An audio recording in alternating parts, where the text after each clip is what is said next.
2024 లేదా 25లో డిగ్రీ లేదా బీటెక్ చదివారా? సాఫ్ట్‌వేర్ జాబ్ కోసం ఎదురు చూస్తున్నారా? అయితే కోడ్ జ్ఞాన్ 100 డేస్ కోర్సులో చేరండి. జాబ్ సాధించండి. Welcome to Suman TV. నేను మీ సుమన్ టీవీ నాగ్.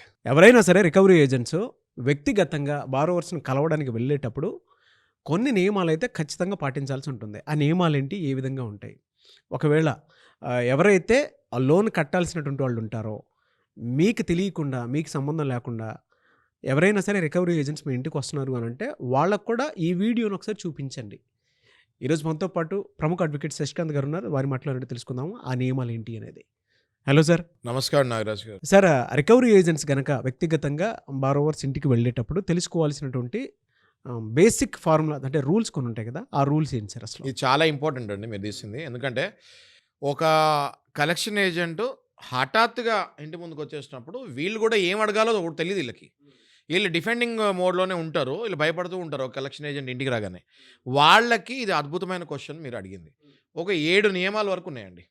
ఈ 7 నియమాలు వాళ్ళు పాటిస్తున్నారా లేదా అని చూస్తే ఒక్క రికవరీ ఏజెంట్ని కూడా ఇంటి ముందు మీరు ఉంచరు, వెళ్ళగొడతారు.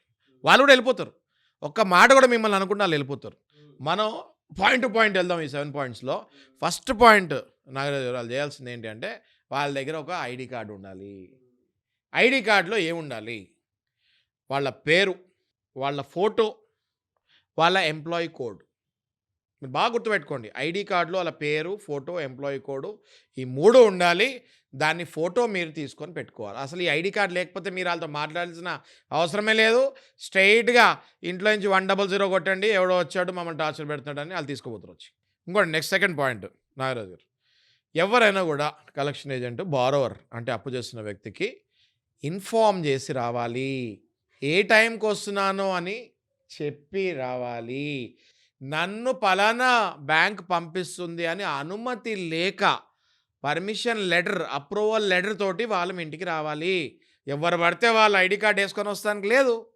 ఫస్ట్ పాయింట్ చెప్పాను కదా, ఆ ఫస్ట్ పాయింట్లో ఐడి కార్డు ఉండాలి. ఐడి కార్డుతో పాటు ఒక లెటర్ ఉండాలి. నేను కాదండి చెప్పేది ఆర్బీఐ గైడ్లైన్స్లో ఉంది. They have to take a permission letter from the bank to represent the bank for the visitation of that particular client. ఆ పర్టికులర్ వ్యక్తి పేరు ఉండాలి. నిన్ను పంపిస్తున్నా అన్నది బ్యాంక్ నుంచి లేకుండాలి. ఆ లెటర్ హెడ్ మీద అది మీకు చూపించాలి. Okay. Next third point Nagaraju గారు, 7 to 7, 7 AM to 7 PM ఈ మధ్యలోనే రావాలి. లెటర్ ఉంది మీ దగ్గర, ఐడి కార్డు కూడా ఉంది, లెటర్ కూడా ఉంది, 2 ఉన్నాయి. అయినా కూడా మీ ఇష్టం వచ్చినప్పుడు వస్తానికి లేదు. 7 నుంచి 7, 7 AM to 7 PM మధ్యలోనే రావాలి. ఖచ్చితంగా ఇది పాటించాలి. 7కి ముందు వచ్చినా 7కి తర్వాత వచ్చినా ప్లీజ్ కాల్ 100. పోలీస్ వాళ్ళకు కూడా తెలియకపోతే ఆర్బీఐ గైడ్లైన్స్ వాళ్ళకు కూడా చూపియండి. వాళ్ళు వచ్చి వీళ్ళని ఎల్లగొడతారు.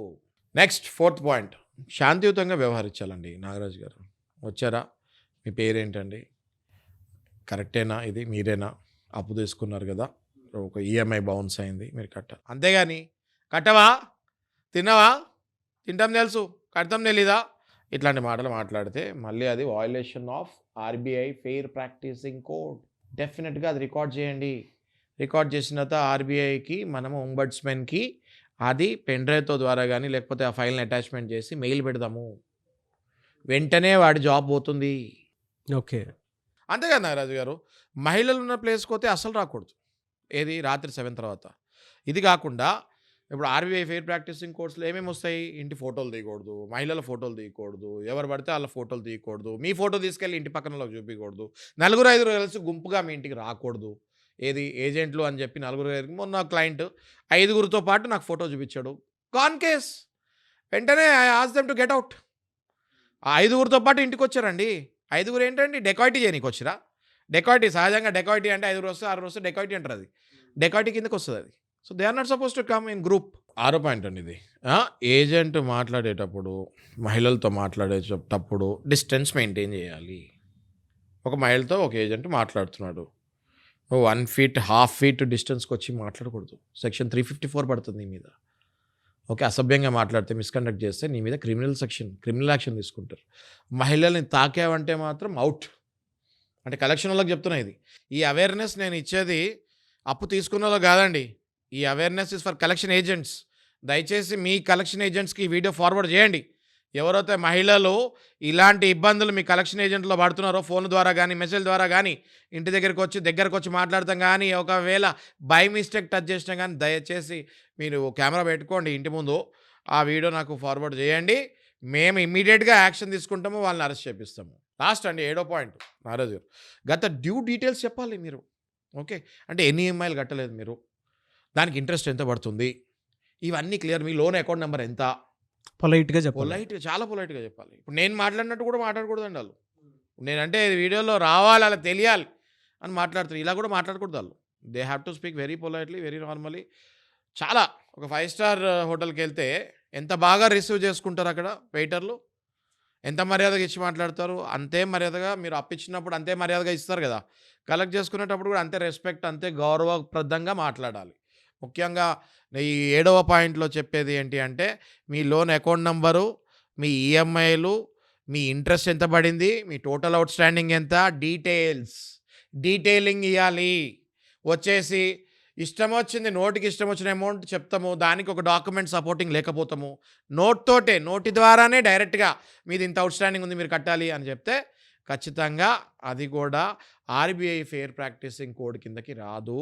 We can raise a complaint to ombudsman. Okay. ఇన్ని ఉన్నాయండి. ఇన్ని ఉన్నప్పుడు మీరు ఎందుకు డిప్రెషన్కి వెళ్తున్నారు? మర్యాదపూర్వకంగా కలెక్షన్లతో మాట్లాడడానికి అందరూ కస్టమర్లు రెడీ ఉన్నారండి. నాగరాజు గారు అందరు రెడీ ఉన్నారు. సార్ నార్మల్గా మాట్లాడుకుంటాం, మేము రెడీ ఉన్నాం సార్. అసలు వాడు వినట్లేదు సార్, అసలు వాడు వినట్లేదు అన్నప్పుడు మేము కూడా వినము రండి అంటున్నాను నేను. వాళ్ళు వినప్పుడు మేము కూడా వినము రండి. వాళ్ళంటే అడ్వకేట్ దగ్గర రండి, సలహాలు తీసుకోండి, ఉక్కు ఎలా బిగించాలో కలెక్షన్ వాళ్ళకి అలా బిగియండి. కలెక్షన్ వాళ్ళు గుండాలు రౌడీలు తయారవుతున్నారండి ఈ మధ్య.